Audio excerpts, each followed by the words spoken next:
అనుదిన స్తుతి. కీర్తనల గ్రంథం నుండి 1000 స్తుతులు. Praise the lord.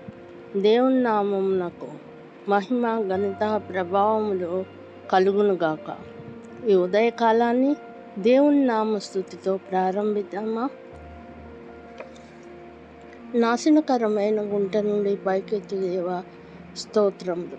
దిగటగల ఊబి నుండి పైకెత్తు దేవా మీకు స్తోత్రములు. నా పాదములు బండపై నిలిపిన దేవా స్తోత్రములు. నా అడుగులు స్థిరపరచు దేవా మీకు స్తోత్రములు. మీకు సాటి అయిన వాడు ఒకడునూ లేని దేవా మీకు స్తోత్రాలు.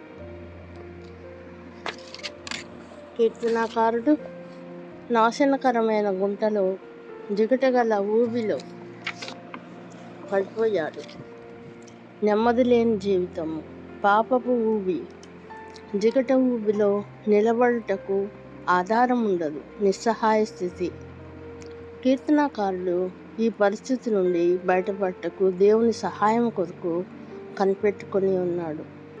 దేవుడు అతని మొర విని విడుదల ప్రసాదించాడు, భద్రతను కల్పించాడు. మన బలహీనతను ఒప్పుకొని మనము దేవాదేవుని సహాయం కొరకు, ఆయన కృప కొరకు కనిపెట్టుకొని ఉందామా? ప్రార్థన. కృపా కనికరం గల దేవా, మా ప్రభా, మా దేవా మీకు స్తోత్రాలు నాయన. నా ప్రభా, మిమ్మల్ని ధ్యానించుకుంటకు నాయన ఇచ్చిన యోగ్యతకై స్తోత్రాలు నాయన.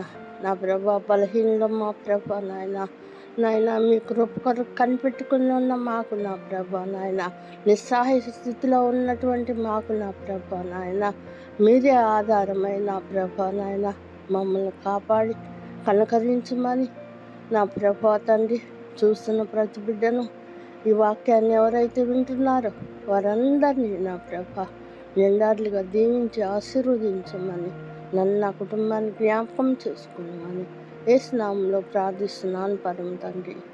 Amen, amen, amen.